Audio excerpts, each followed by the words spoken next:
After 12 years in the same company, I found out I'd been passed over for a promotion by a man who couldn't even run a meeting without a PowerPoint template. His name was Chad. He'd been here less than 2 years and spent most of that time hovering near the boss's office, laughing too loud at jokes no one else found funny. The email came through on a Wednesday morning. We're pleased to announce Chad Wilkinson as the new director of operations.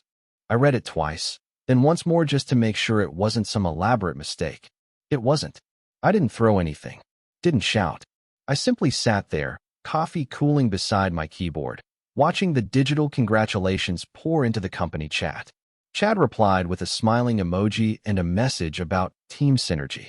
I closed my laptop and leaned back in my chair. That was the exact moment I decided I was done. My name's Daniel Hayes, 42 years old. 12 years in logistics at Merit in Manufacturing in St. Louis. I joined when the company had a single warehouse and a dozen trucks. I'd built the scheduling system from scratch, created the software that tracked deliveries, and kept the operation running through driver strikes, fuel shortages, and even a fire that took out half our fleet. My fingerprints were on everything that kept Meriton alive. But apparently, none of that mattered when compared to Chad's talent for agreeing with the boss. That afternoon, my manager called me into his office. He didn't even look me in the eye when he said the decision wasn't personal. He said the company needed fresh energy. I told him I understood. He looked relieved, as if he'd been expecting a fight. I gave him none. I walked out of that office, opened my resignation template, and filled in the date. 2 weeks' notice, effective immediately. I sent it to HR, packed my personal items, and handed in my badge. No goodbyes. No speeches.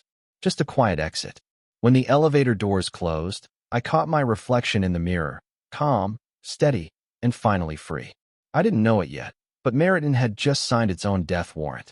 Leaving Meriton felt less like quitting a job and more like walking out of a burning building that no one else realized was on fire. The next morning, I woke up without an alarm for the first time in years. No calls from dispatch, no spreadsheets waiting, no urgent emails about supply routes. Just silence. It should have felt peaceful. Instead, it felt like the calm before a storm I could already hear forming behind me. I'd spent 12 years keeping that company alive. I knew every contract, every margin, every supplier that would walk if someone said the wrong thing. I also knew what Chad didn't, how fragile Meriton's systems really were. He'd inherited the title, but none of the knowledge. That made him dangerous. 2 days after I left, I got a message from Ryan, one of the senior drivers I used to manage. He said Chad had already started changing protocols, rewriting delivery routes, and pushing unrealistic deadlines. He said trucks were getting delayed, vendors were angry, and the new software Chad was implementing had crashed twice in one day. I thanked him for the update and told him to keep his head down. Then I went back to my coffee, calm as ever. My wife asked if I missed it, if I regretted leaving after so long. I told her no. What I didn't tell her was that I'd already seen this story play out 100 times. When a company replaces substance with showmanship, it doesn't collapse overnight. It rots slowly from the inside until one good push brings the whole thing down. That weekend, I opened my old laptop and looked through the files I'd backed up, plans, systems, contacts. Everything I'd ever built was neatly documented. It wasn't revenge I was thinking about. It was survival. I had something Meriton didn't anymore. Competence. And in logistics, competence is currency. By Monday, recruiters were calling. Word travels fast in this industry. One of them represented a rival firm, Everline Transport. They wanted to meet. I agreed. As I closed the call, my phone buzzed again. A new message from Ryan. Chad's already blaming people for the mess. He mentioned your name. I smiled slightly. Of course he did. It was easier to blame the quiet one who'd already walked away. But what Chad didn't understand was that I hadn't just left. I'd taken the foundation with me. The interview with Everline was short, quiet, and efficient. Their VP of operations, a sharp woman named Lisa Grant, didn't waste time on flattery. She'd heard about the chaos at Meriton, and she wanted the man who used to hold that chaos together. I didn't exaggerate what I'd done there. I just told her the truth, how I'd built a system that worked, how it had been dismantled by someone who didn't understand it. She listened carefully, then said something that stayed with me. Sometimes walking away is the smartest move you can make, especially when you know the building's already burning. She offered me a consulting role, Temporary, high pay, full control of process design. I accepted on the spot. No emotions, just logic. 2 weeks later, I was sitting in Everline's headquarters, a glass-walled office overlooking their freight yard. It felt strange being in a place that reminded me of what Meriton used to be: driven, disciplined, alive. They gave me access to their data systems, and by the end of the first week, I'd already found the inefficiencies. It wasn't hard to fix. It just required patience, the kind I had plenty of. Meanwhile, Meriton was unraveling faster than anyone expected. Ryan texted me updates I hadn't asked for. Drivers quitting mid-route. Clients pulling contracts. Chad holding emergency meetings that solved nothing. I never responded, but I read every word. Each message confirmed what I already knew. Without stability, a company collapses in silence first, then all at once. 3 weeks after I started at Everline, Lisa called me into her office. She said Meriton's largest client had just terminated their contract, and the account was up for grabs. She wanted to bid for it, and she wanted me to lead the transition plan. I didn't hesitate. I told her I knew their systems inside out. That evening, I drafted a full integration strategy. It wasn't revenge, it was precision. I didn't need to hurt Meriton. They were already bleeding. All I had to do was open the right doors for their clients to walk through. When I hit send on the proposal, I realized something. I'd spent 12 years holding a company together that didn't deserve it. Now, for the first time, I was building something that did. And this time, I wasn't going to stay quiet just to keep the peace. 2 months after I left Meriton, my name was quietly being spoken in every boardroom I used to report to. Not as an employee, not as someone they could control, but as the man who'd taken half their business without ever saying a word. Everline's bid went through smoothly. Lisa handled the contracts while I mapped out the transition. I knew Meriton's bottlenecks, where their data backups failed, where their delivery schedules overlapped, and which suppliers they were underpaying just enough to make them angry, but not enough to make them leave. I built the entire acquisition plan around those weaknesses. When the first client transferred to Everline, Meriton tried to sue. I'd predicted that. Aaron, Everline's legal counsel, handed me the file and said the lawsuit wouldn't hold. There was no breach of contract, no non-compete, nothing. I'd left clean, and I'd stayed quiet. That silence had become my shield. The first week of the transition, Chad made a public statement about temporary challenges. He claimed Meriton was restructuring, improving efficiency. But inside, the panic had started. Ryan told me that half the operations staff were already looking for new jobs. Vendors refused to renew their contracts until outstanding payments cleared. Payroll was late. At Everline, things were different. The team moved fast. They listened. I didn't have to explain basic logistics to people pretending to understand. Lisa gave me full control, and I used it. Within 6 weeks, Everline absorbed 3 of Meriton's biggest clients and was now handling freight through systems I'd personally built years ago. It was like watching my own creation come home, only stronger. One evening, as I was leaving the office, Lisa stopped me.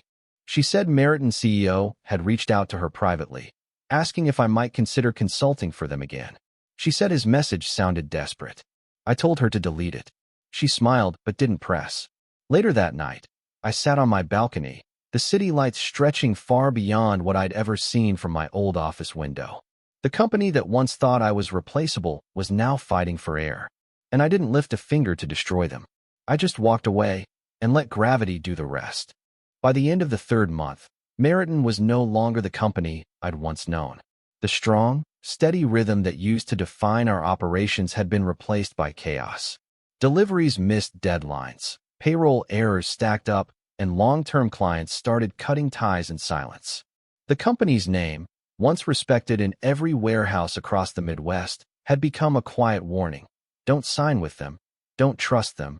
They're falling apart. Ryan called again, his voice low. He said Chad had started firing people to make the numbers look better. He said the warehouse supervisors were working double shifts without pay, trying to hold things together while executives blamed market fluctuations. I didn't respond, just listened. I'd learned a long time ago that sometimes silence says more than sympathy. Before hanging up, Ryan said, "You were right. They can't run it without you." At Everline, everything was different. Our systems ran cleaner, our routes shorter, our costs lower. Lisa asked me to join full-time, offering me a position as director of operations, the very title I'd once been denied. I told her I'd think about it. It wasn't hesitation. It was principle. I wanted to make sure I was accepting it for the right reason. Not revenge, not validation, but because I believed in what we were building. That weekend, I drove past Meriton's headquarters. The parking lot was half empty. The building that used to pulse with constant motion now looked hollow. Through the glass, I saw a group of employees carrying out boxes, people I'd worked with for years. I parked across the street and watched for a while. There was no satisfaction in it, no joy, just inevitability. Chad stepped outside at one point, phone to his ear, pacing like a man who'd just realized the empire he'd inherited was made of sand. He didn't see me, but even if he had, I wouldn't have waved. There was nothing left to say. When I drove away, I finally understood something I hadn't before. Power doesn't always come from climbing higher. Sometimes it comes from knowing when to walk away and let gravity handle the rest. And Meriton was still falling. A month later, the news broke quietly. Meriton Manufacturing had filed for bankruptcy protection. The article was short, stripped of emotion, the way corporate obituaries always are. Market challenges, leadership restructuring, strategic reorganization. Clean words for a dirty truth. They hadn't been beaten by competition or bad luck. They'd been undone by arrogance. By a man who believed visibility was the same thing as competence. I read the article twice, then set my phone down. I didn't smile. I didn't celebrate. I just sat there, remembering the first day I'd walked into that building 12 years earlier, young, hopeful, ready to build something real. I had built it, but the wrong people had inherited it. Lisa called later that morning. She said Everline had officially absorbed Meriton's remaining clients, the ones still solvent enough to transfer contracts. She also said something else. Chad had reached out to her personally, asking if there might be a place for him on our team. She didn't reply to him yet. She asked what I wanted her to do. I told her the truth. Nothing. Let him wait for silence. That night, I stayed late at the office. Most people had gone home, but I liked the quiet. It reminded me of all the nights I'd worked at Meriton, cleaning up someone else's mistakes while the executives congratulated themselves for problems they didn't understand. Only this time, I was building something worth staying for. I opened the Everline dashboard. Routes running smoothly. Client satisfaction near perfect. The system worked because we respected it. Because no one here needed to play politics to be seen. As I closed my laptop, I thought about how success has a sound. At Meriton, it was noise, meetings, emails, ego. At Everline, it was silence, the kind that comes from systems running right, from people doing their jobs without drama. Before leaving, I wrote one last note in my log, something I'd started doing again since joining Everline. Just a single line. The company that mistook volume for value finally learned what silence costs. Then I turned off the lights and walked out, the city stretching ahead like a clean slate. A week after Meriton's bankruptcy filing, I got an email from an unknown sender. The subject line was one word, apology. Inside was a short message from Chad. He wrote that he hadn't understood the depth of the systems I built, that he'd trusted bad advice, that he was sorry for how things ended. He said he'd learned his lesson and hoped I could let go of the past. It was almost polite, almost. I read it twice, then deleted it without replying. Aaron, our legal counsel, later told me that Chad had been removed from the bankruptcy proceedings entirely. He'd left the company just before the collapse and was trying to distance himself from the fallout. Typical. Leave others to clean up the mess, then rewrite the narrative to look like a survivor. But survival without accountability is just escape. Lisa called that afternoon. She said Everline's growth had doubled since Meriton's collapse. We were now the primary carrier for two of the region's biggest distributors. She wanted to make my role permanent. Director of Operations, full authority, six-figure salary, performance bonuses. She said I'd earned it. I told her I'd think about it, but we both knew I already had. That night, I drove past Meriton's headquarters one last time. The company's sign was gone, stripped from the building, leaving faint outlines where the letters used to be. The windows were dark. No trucks in the lot. Just silence. I parked across the street for a while, watching the ghosts of what used to be a place that defined most of my adult life. It didn't hurt anymore.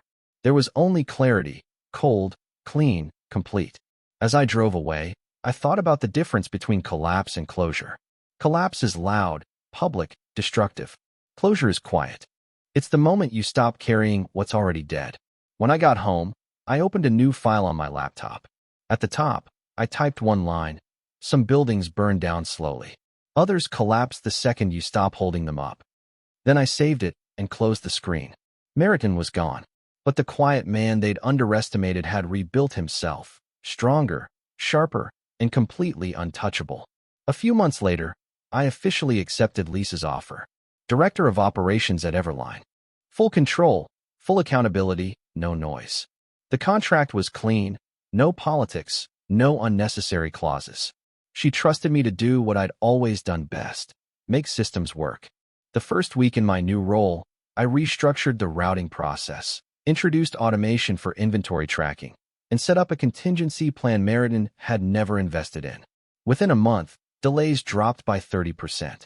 The numbers spoke louder than any meeting ever could. One morning, while reviewing a vendor report, I got a call from Ryan.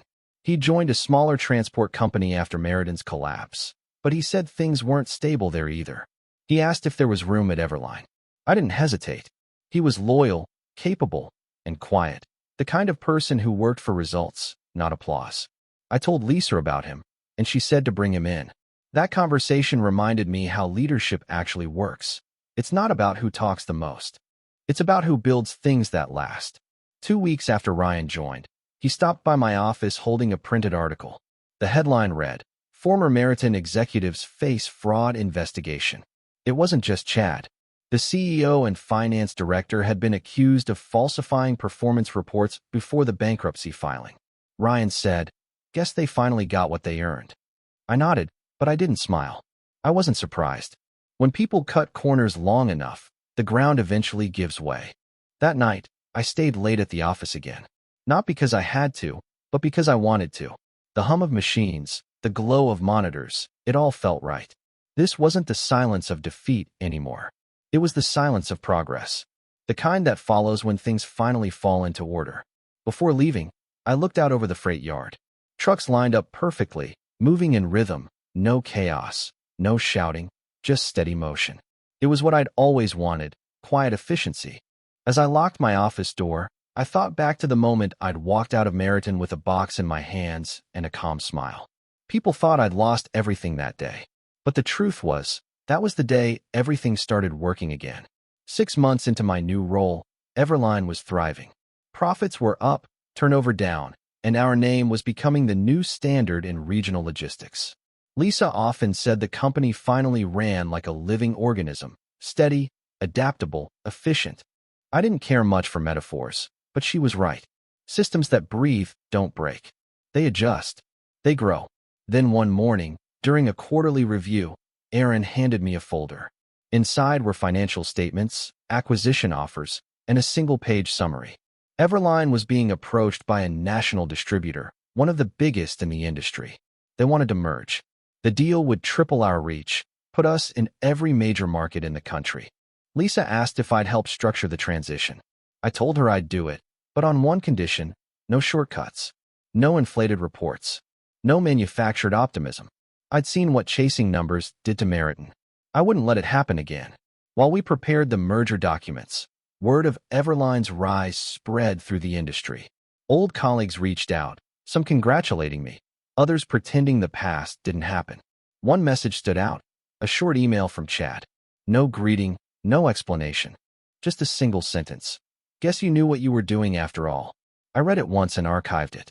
There was nothing left to say. As weeks passed, the merger moved forward. Every late night, every decision felt like the opposite of what I'd lived through at Meriton. Here, people listened. They planned before acting. Lisa called it leadership through calm. I called it logic. The deal closed quietly. No champagne, no speeches, just signatures and firm handshakes.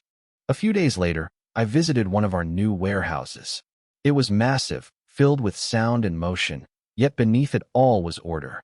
Watching it operate, I realized I'd built something that didn't depend on me anymore. It could stand on its own. That was the real measure of success. Not power, not titles, but sustainability. When I returned to my office, the sunset was spilling through the glass. I looked out at the city below and thought of Meriton, how loud it used to be, how silent it ended. And I understood that sometimes silence isn't the absence of sound. It's the presence of control. A year after Meriton collapsed, I received an invitation. A professional networking event, sponsored by the Chamber of Commerce. Lisa and Aaron were both attending, and I agreed to go. It wasn't my kind of scene. Too many smiles, too many handshakes. But Everline had become a name people wanted to know. The ballroom was filled with executives and consultants, the air thick with ambition disguised as charm. I kept mostly to the edges, talking logistics and efficiency with people who still believed those words were interchangeable. Then I saw him, Chad, standing near the catering table, holding a drink like it was the only thing keeping him steady. He looked older, heavier. His name badge didn't say director anymore. It said independent contractor. He noticed me a few seconds later. There was a flicker of hesitation before he walked over. He started with small talk, asked how I'd been, how Everline was doing, if I'd heard what happened to Meriton's CEO. I just nodded. He said he was keeping busy, which everyone knows is code for barely surviving. Then he paused, looked at me, and said he'd underestimated me. I told him it wasn't about that. It was about respect, for the work, for the people, for the silence between words. He nodded like he understood, but I could tell he didn't. Some people never do. They keep mistaking noise for progress until everything they touch falls apart. As the evening wound down, Lisa joined me by the exit. She said she'd noticed my conversation with Chad and asked if it bothered me to see him again. I told her no. The truth was, it felt like closure, not revenge, not triumph. Just the quiet confirmation that the right people eventually rise by doing things the right way. When I got home, I sat on the porch, watching the lights of delivery trucks passing in the distance. Each one carried a system I'd built, a pattern that worked, a rhythm that lasted. Meriton was gone, but its collapse had built the foundation of everything that came after. Some people think silence means weakness. I've learned it means control. Because while they talk, argue, and posture, the quiet ones, people like me, are already 3 moves ahead, building something they'll never see coming. What would you have done in my place? If the story hit you, leave a like. And don't forget to subscribe. It only gets stronger from here.